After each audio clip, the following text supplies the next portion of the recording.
It's Wednesday, September 21st, 2016, and it's time for WorthPoint Chats with Harry Rinker. I'm Greg Watkins, the editor at WorthPoint.com, and Harry, how are you doing tonight? Hey, we're doing pretty good, actually. Linda and I got away for a long getaway weekend in Florida. Of course, it's wonderful when you get away to 100-degree weather. So we spent time in our air-conditioned condo, which only was air-conditioned for part of the time because it broke down Saturday night. And, of course, trying to get anyone to repair air conditioning on a Sunday is ludicrous, and so we had to wait till Monday morning. Unfortunately, we weren't flying out to mid-afternoon, so we were at least cool when we left. So what can I tell you? But you know, a couple of interesting things happened while we're down there. We'll talk about one in particular. Linda has a favorite antique shop down in Winter Park, an old-timer, really, with a guy with a warehouse full of stuff and a shop that's so stuffed full of stuff that you can't get into the shelves and you got to move things around. And it's kind of like one of these old, Discovery-type antique shops. But a couple weeks ago, we talked about Linda I picked up for Linda a large collection of Astoria's Navarre stemware. And so Linda said, let's go to that shop. She likes to go to that shop. Now, the problem that Linda has, antique, is Linda cannot not buy. That sounds like a double negative. Linda has to buy something. You can't. So if she enters the door, she can't go in an antique shop, and say, "Okay, blood looking around, Harry, let's go." In fact, it's rare that she finds one thing she wants to buy. There's usually a whole pile of stuff, and so I have a huge reputation saying no all the time. But as it turned out, in the Navarre glass pattern set that we got a candlesticks, but for a single candle. And what do we find in the antique shop? But the same matching candlesticks for two sticks and two candles and three candles and a pair of each. So I thought, we should negotiate and think about buying them because they would be nice additions to the set. And accessory pieces are always more desirable than the dishes in the common. So we found them, and we. Good old Harry puts the two pairs on the table and says, okay, now what's your price? But best price. But then I said, I noticed that your tags are very faded. Like you had them on these for a long time, right? Right. And I said, you must be having trouble selling these. Now the other advantage I had is he knows who I am. So, we started getting around. So he takes out his magnifying glass because he's got his tags coated. With what he paid for them. Have you ever gone into an antique shop and seen coded tags? Yes. With numbers, right? Right. There's only 10 digits from 1 to 0, right? So yes. if you work at it long enough, within seconds, you should be able to crack the code. Because if it's $90, the first number is not 9, right? Right. It's likely more like a 5 or 6. So you start making some notes, and before you know, you have the whole code cracked, right? Or if it's like 135 and there's 3 digits or 3 letters, the first letter is a 1. I mean, come on, gang, you got to be incredibly stupid not to be able to do this type of stuff. So anyway, he had to get out his magnifying glass because the one label was so faded that he couldn't even read his dealer's code on it. So. Finally, we agreed on a price, and he said, yeah, but I think that's less than I paid for them. And I said, well, here's the deal. See the cash? Who gives a crap what you paid for them? You want money for them? You want to sit around your shelves gathering dust? And it's interesting because one of the things that Linda's discovered about glassware is it always looks better when she gets home and washes it. Because it sits around in antique shops, and especially if you're out in the flea market, out in the field, for so long. Yeah, they'll get dusty and it gets dusty at it. You don't even understand. And Astoria's Navarre is a lead glass tabber, which things real nicely. Either that or it's got a good lead content in it, if not full lead content for that.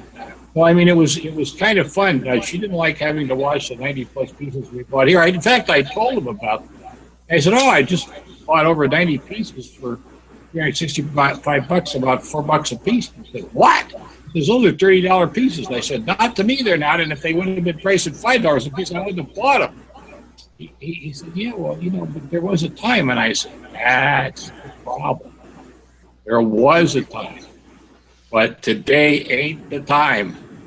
I know it's really hard for these dealers that had bought this inventory back when this was glory days, stashed it, got caught up in this concept that the market's cyclical, and that sooner or later this stuff will come back, and it won't. And so, we got to buy hey, man, any money's better than no money principle. We now have, they're nice additions to that. And, I didn't kick him real hard while he was down. And so it was okay. But speaking of that, I want to take a look at 2 coffee cans because they have a great story attached. So we got a letter in from a gal that bought 2 coffee cans. Now let's take a look at the 2 cans first. One was Beachlet Coffee one, I think, and another one was Mrs. Boston's or something, Boston's Coffee. Mrs. Brooks. So Mrs. Brooks. Oh, gosh. Well, she lived right down the street from me, as a matter of fact. Okay, there's Mrs. Brooks Coffee. A can. Let's throw the Beachlet can up. Okay, now this is a good thing, too. Which of the 2 cans is the older? That's a question for you. Now, come on. You sit in my courses. Look at the topography. Look at the lettering on the 2 cans, right? Yeah. Does one lettering look older than the other? Well, I would say that the Mrs. Brooks looks older. Yeah, it does. But it could be designed to look older. No. They tend to try to keep the lettering as current as possible. I think the Mrs. Brooks is probably anywhere from 10 to 15 years older than the other one. Now, they may have crossed over, but clearly it's an older brand than the other one. Now, here's the deal. Okay. Ready for this? All right. Hit me with it. The woman bought them in a lot for $60, 2 of them. Okay? Yep. Now, the question is, if you buy them in a lot, we talked about this, I think, some time ago, but this is worth reviewing again. If you buy them in a lot for $60, does that mean they're each worth $30? And the answer is no, right. This one could be worth $10, right? And the other one could be worth $50. Now, the reason we're looking at these, by the way, is she goes to the Covell's price guide and looks up Mrs. Boston's Coffee, right? 10? Brooks. Brooks. Mrs. Brooks. I don't know why I got Boston on my poor Mrs. But disparaging Mrs. Brooks here. Looks up Mrs. Brooks and signs out that Covell says it's worth $385. Really? Well, yes. Well, that would be my attitude too. Really? Well, the problem was that this can probably was once worth that. Again, one of the advantages I have over a lot of younger dealers in the trade is I've been around the game a long time. And back in the 1980s and 1990s, coffee tins of all varieties were hot collectibles. I mean, seriously hot. There were at least 2 price guides just to coffee cans, like this one. Okay? And in that period, these cans have a great deal of value. Now, what's the problem? A, almost all the collectors were men. B, they were almost all older men. And C, they're almost all dead. And so the result is that there are no young buyers coming into this because no young person remembers getting coffee in a can anymore. I mean, by the 1960s or 70s, they were in instant coffee. I mean, I remember going to we had a local A&P market in our town where you could actually buy a bag of coffee, grind it, in a grinding machine. Yes. And it would come down. But boy, my mother bought coffee in cans like this where you had a key and you twisted the thing off. Maxwell House is the one my mother preferred. It good to the last drop, as they say, and all the rest of that type of stuff. So the question becomes, what are these things worth? Well, this is a very common one, and we did find a couple of these on WorthPoint, right? That's right. There are several. We found more than a couple. We found a whole pile of them, right? Yes. Let me get them up here. Yeah, let's take a look and see what we found here. Now, I told you I thought you'd find some in the $10 to $50 range. Or even less? What are you finding here? Right. Well, there's 12, 31 for one that's not opened. Right, I see that one. With Yeah. the key on top, and then there's several that are unopened cans. Yeah, here's the $10 one. Here's 16, and Well, in lot. So actually, I'm surprised they're that strong. But I think that value is not coffee can collecting value. That's display value in a kitchen, yes, I would say. Would you? I mean, when we talk about the three values, we talk about collector value, decorator value, and reuse value, and that's definitely decorator value prices. So let's assume the max we're looking at for the beach nut can is $10 to $12, which means then that all the values in the other one. Now we didn't find the other one, right? no, it did not show up in the Worthopedia. Right. So the issue becomes, well, how do you price it then? Well, the situation is you could look for some comparables. That's one thing to do. But the other one is that people say, well, it must be really rare. It's not in the Worthopedia, right? But the problem is that what may be happening here is that all the people that bought these cans at the big expensive price know that the market's flat and are holding them off the market for fear of not getting anything for them. And so you can't assume because you don't find it, it's got to be worth a lot of money. Seriously. So a $60 purchase for these two cans, was that a good buy? Right. I guess it depends on why she wanted them. If she wanted them for decorator purposes, if she wanted them for decorator, if the Mrs. Brooks can has a $350 book value, but that's another thing too. We didn't look and see what was the date on the Coble's guide. She found that price. Okay, that's another problem. It was 10 years ago. We could forget it all. I don't think 60 is bad. I think it's top market. I think the can we're looking at, the Mrs. Brooks can, we're looking more in the $35 to $50 range. So she's probably okay, but she didn't steal them. That's for sure. But anyway, enough of that. It's back to school. You're back to school. I'm back to school. Yeah, everybody's back to school. Yes, except that I can't believe this one. You have a fall break coming up. I do. Next week. They have a strange system in Georgia, I'll tell you. But we won't comment about. Most of the schools have got a fall break, a full week. And then Thanksgiving is another full week off. And then there'll be a spring break. And some schools even get a ski week. No. I don't think the public schools have got the ski week. But the summer's only about truly 9 weeks. So instead of having that full 12 or 13-week summer, the kids lose out there. So when is your break coming up? Next week? Yes, Friday's our last day, and then we come back. Are we gonna try to do one of these next Wednesday? You're gonna let me know. I'm gonna let you know. It depends on whether I have internet in the West Indies, where I will be hanging out on the beach. I mean, right? On the beach. Yes. But you raised a question a couple weeks ago. We were talking about getting back to school, about back to school collectibles, and and this is one of the strange things when you look back. I feel like I'm a walking encyclopedia of the trade the older I get here. But I remember when school desks were hot money. Everybody was buying those old school desks from the yes, I remember that 20s, as well. 40s, and 50s, and putting them in the basements for their kids, and they all thought that now you can't give them away. I mean, they're like $1 at yard sales. But you talk about back to school stuff. There were people that were collecting school stuff for a while.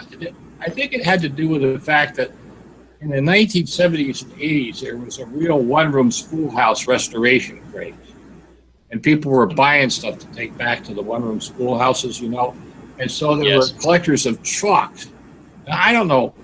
I realized that there were a lot of different types of chalk and chalk boxes, but and I met people who collected that stuff, had rulers.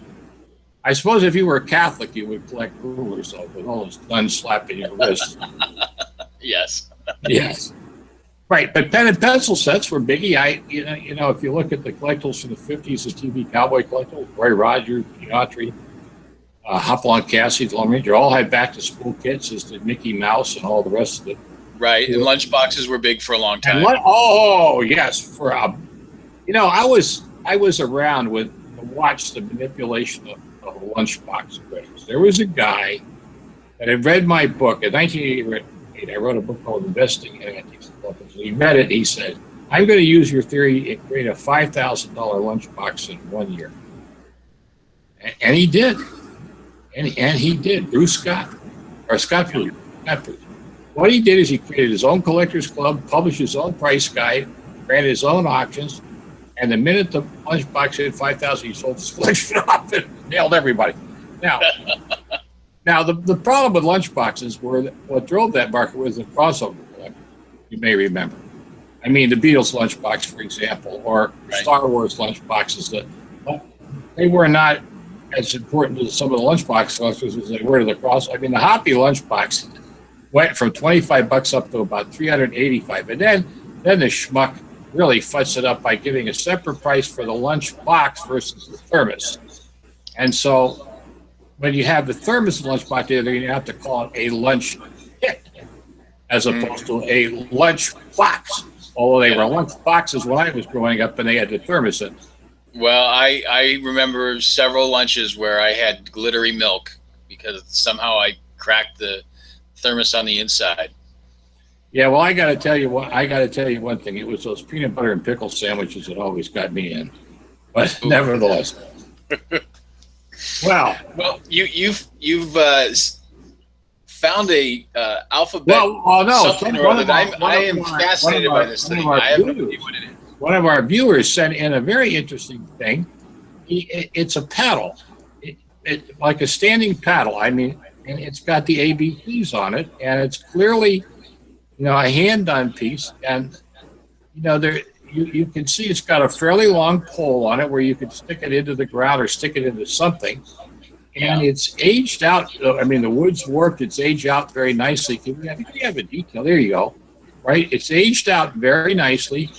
You get something like this, and you get nervous sometimes about, it has no provenance. It came out of New England. It has no provenance as being part of a school or anything, and yet there's no other way to explain it. I don't think it would have been done individually for any reason, and I'm a little concerned about the lack of wear around the letters, because with this folk art stuff, you have to be real careful about it. Yeah, you would think that those edges would be rounded. Well, and weren't. But and also if somebody was using it to point to it, with a pointer, there'd be some nicks around it or so forth. So it's a puzzling piece. But assuming that it wasn't made yesterday, and I don't believe that's true. I don't think it was. How do you value it? Well, as a school object, I think it's $75 to $100. But now you get caught up in this folk art business. Is it a piece of folk art or something like that? I don't know. I don't think so, but others might. And then the value might go up considerably more. This is again one of those things where the more you know about it, the better it is. And you would have thought the person who wrote it would have concocted a better story that I don't know. But anyway. Yeah, I wish I knew what it was for, because then we could judge a little bit more about. Well, I can't imagine a kid doing it. First of all, because it doesn't look like it was done by a 6 or 8 year old. No. I mean, it looks like it was done by an adult. I mean, the letters are fairly evenly spaced, and I'm sure it was an educational tool of some sort or another. Or maybe you sat in the corner with it to learn your ABCs. I don't know. Possible. I'm looking here now, and the Q is missing its little tail. It is. I just noticed that. Yeah. Oh, okay. Well, maybe not. Isn't that interesting? Move on down. See, I was trying to look at the stem and look at there. You see, they got 2 nails holding it up. But that So that notch on the top and that thing on the bottom looks like it fit into something, but there is good wear on it.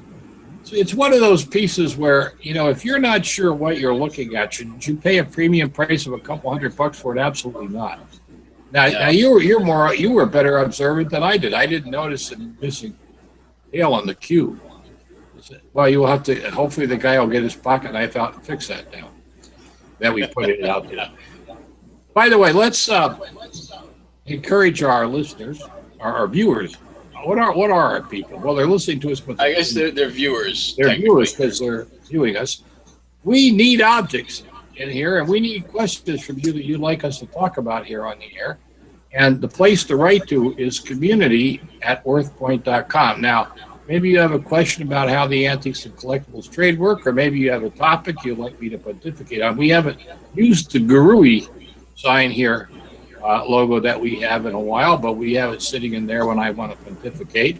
And please send your comments or questions to community@worthpoint.com. That's community@worthpoint.com. If you're going to send a question about an object, please include 3 or 4 or 5 JPEG files. Give us the details, show us the objects as a whole. Don't forget size and markings. That's very important. Well, you can't wait to get to the next object here, right? Oh, no, I just queuing up. Oh, that's okay. That's all right. I'm an easy guy. Let's go to the next object. Well, if you insist, here we Well, go. you know I was insisting. Now, we have to say that when I send you objects to think about on the air, right? Right. I copy Will Seipel, the president of WorthPoint.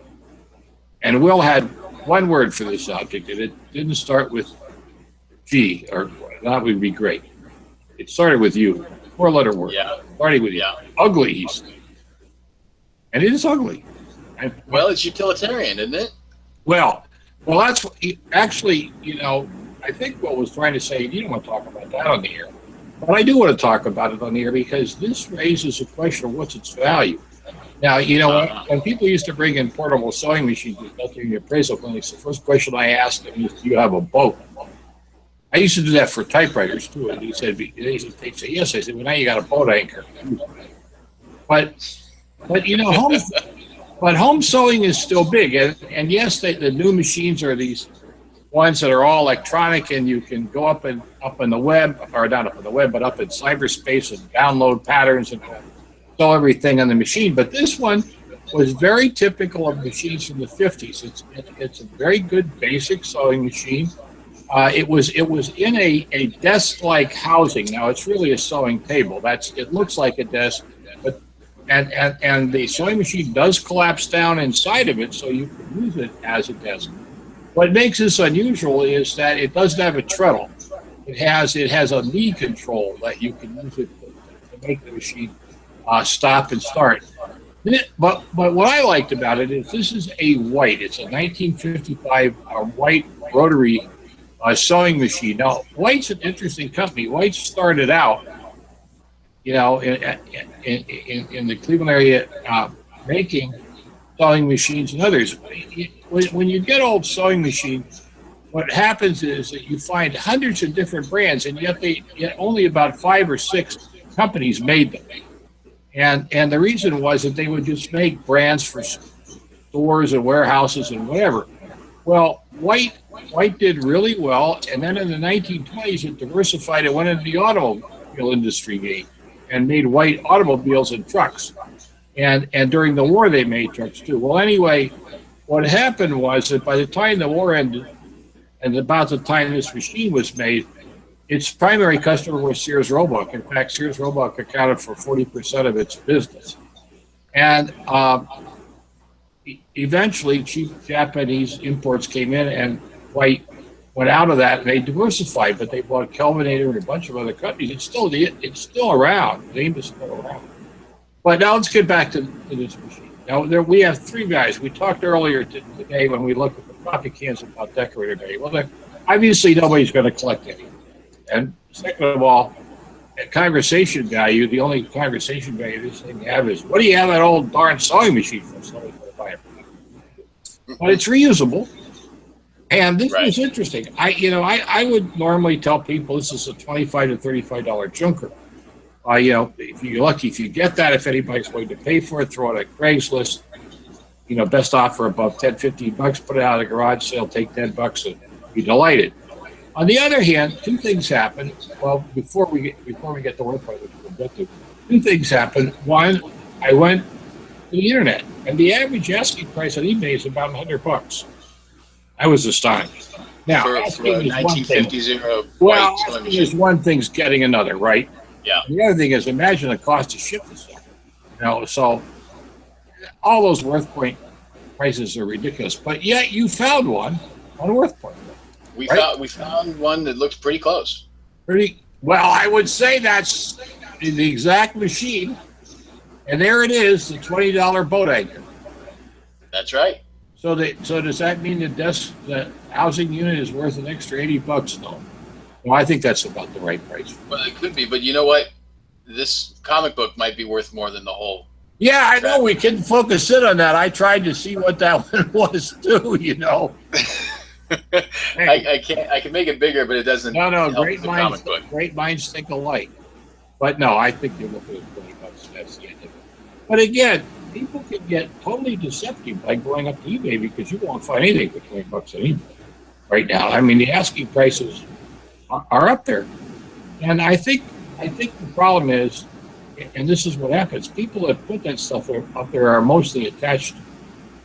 It's a family piece, so they can't see the forest from the trees when they get looking at family value. Right. I mean, it's family value is a toughie to talk about with people because I forget where it was recently. I had another situation where somebody on my radio show, what you got.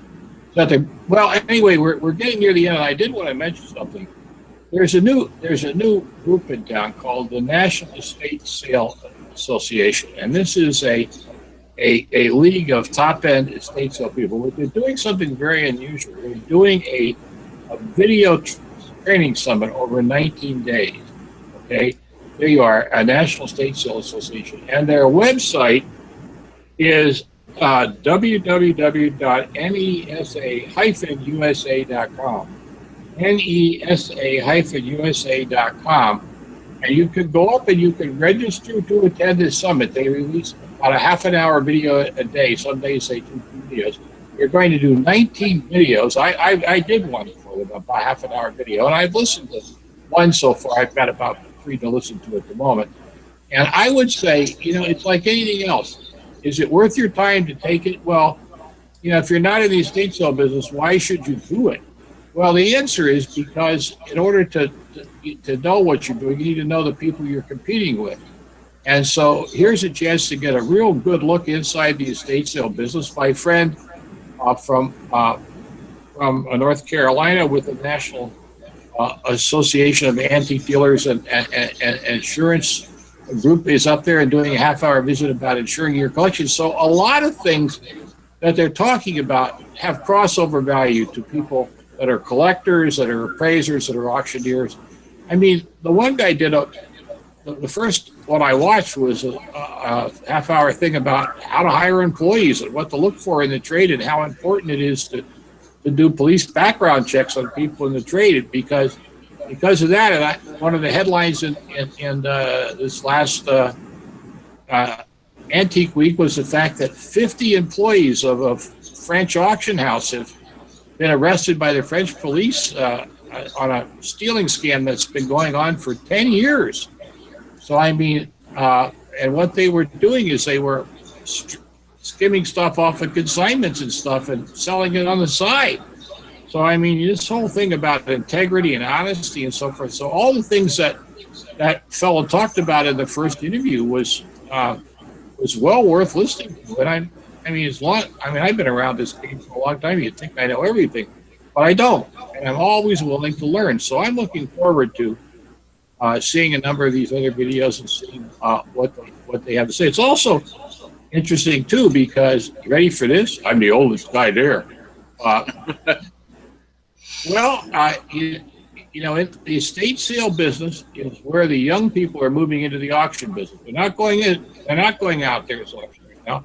They're looking to make a living in this estate sale business, and it's a big business because the rate of return, they're getting 30 to 50% of the values of the stuff they're selling.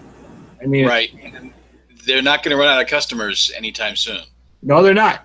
No, death is a good thing for that business, as well as the auction business, but especially for that business. So, again, let me give that website out. It's www.nesa-usa.com.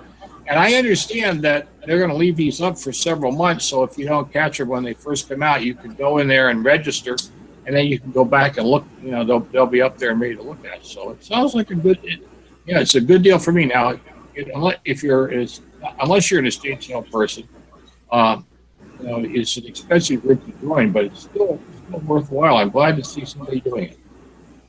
Well, I think if anything you can do to make the estate sale business more transparent, because there are a lot of stories about various operations that aren't on the up and up, and they do. You mean people in early put the stuff out?